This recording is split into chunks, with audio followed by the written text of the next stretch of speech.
Bukod sa layo ng kanilang lugar, kalaban din ang oras.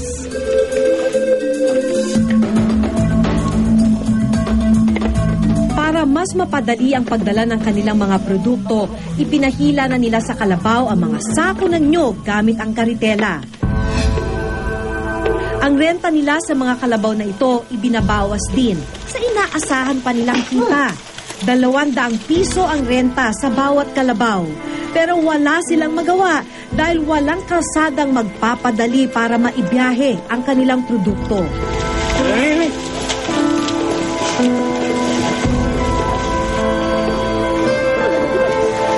Upang marating ang highway, kailangan nilang baybayin ang sapa.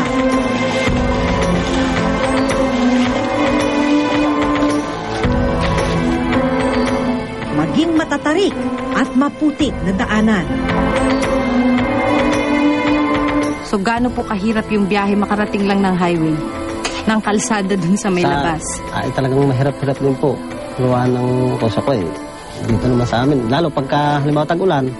Pag tag-ulan naman po, hindi halos makarating na rito. Gawa na pag nagbabahaan, yun naman po tinawiran nyo kanina rin. Pag nagbahaan, hindi na madanan yun.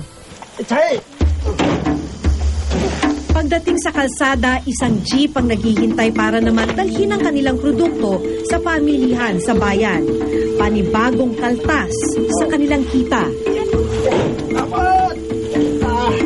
Mga 800 bula po yun, sir. Magkano inaasahan mong kita?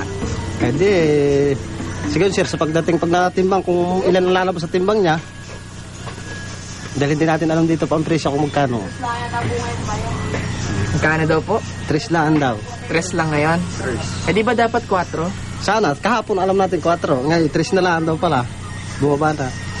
350 yun, 350. Din lang.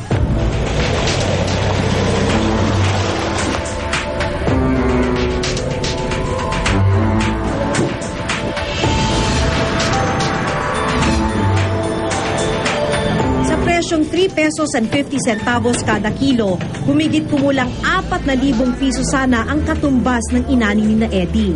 Pero nang isa-isa nang ibinawas ang mga utang at gastusin, halos wala nang natira sa kanilang kinita. Sa halos 4,000 kinita nila, ibinawas ang gasto sa sako, jeep, sa renta ng 2 kalabaw, sa bayad sa mga nagkawit at nagbunot. Sumatotal, 2,179 pesos na lamang ang natira para sa mga magsasaka. Para hilag pa, pasahe, tracking. Ay, foreign market daw ang nagdikta ng presyo ng ng kakupra. Kung ano dikta ng foreign market, yung lang daw nasunod ng mga So sumusunod lang din. Sumusunod din lang kami doon sa Kung anong dikta ng planta sa amin, ayun lang kami sinusunod. So nagtataka rin naman po kayo na ang mura nung bili sa inyo ng nyog. Ay, mamura talaga ang bili. Ay wala naman ho kami magawa at mahirap lamang. Ay di kung gaano ho ang bili, yun na lang ho ang aming pinapagpasalamatan. Pero ang kinitang 2,179 pesos, hindi pa pala ligtas sa dagdag pang bawas. Ang 60% ng kinita na mahigit 1,000 piso ay ibibigay sa may-ari ng lupa. At ang natitirang 40% na humigit kumulang 900 piso ang siyang paghahatian ng mga magsasaka. Sa isang anihan yan. Eh, kailan na susunod na araw? January na ulit. January na ulit. January ulit, ito na. Paano mapapagkasya ito? Ngayon pa lang, wala na. Pag nagpilit ko ng gamit sa bahay, hindi pa nga magkakasya. Mas malaki pa ang kinita ng jeep at renta sa kalabaw kaysa sa kinita nila.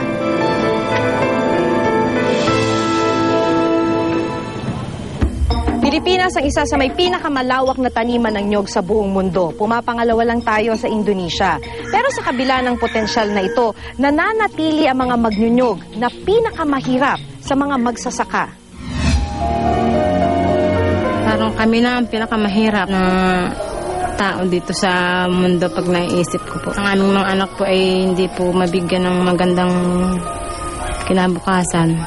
Sabi ko, ito lang ang trabaho namin. Mabibigyan ba namin po? Sapat ba ang kinikita ng aking asawa sa ganun? Ang masakit dito, 2 buwan muli silang maghihintay para sa susunod na anihan. Alam mo, kung wala kang kooperatiba at isa-isa ka lang, kawawa ka. Wala kang sariling truck. Pwede sabihin ng pinuman sa'yo, ganitong presyo, sorry ka na lang. Ngunit kung may kooperatiba ka, makaka-share kayo sa truck. Tapos, hindi sasabihin sa'yo ang presyo. Titingnan niyo ang presyo talaga. Magkita yung presyo doon sa mill. Tapos, tingnan niyo yung gastos. Tapos yun ang bibigay sa farmer. Kaya, tataas ang kita. Kung tutuusin, may pondong maaaring makatulong sana sa mga magsasaka ng nyog. Dekada 80 nang magsimulang hulugan ng mga magsasaka ang tinatawag na Coco Levy Fund. Sa ngayon, mayroon pang 70 bilyong pisong pondo mula rito. Pero matapos ang mahigit 3 dekada, hindi pa rin ito napupunta sa kanila. We do have a committee report that we're ready to sponsor, which is to create a trust fund, you know, for the Coco Levy. So we're ready to sponsor that. Ang problema lang is in the House, I think hindi pa ata nababalangkas ito. But sa atin, because of the Supreme Court ruling, anytime now, maybe before the end of the year, isusponsor natin yan.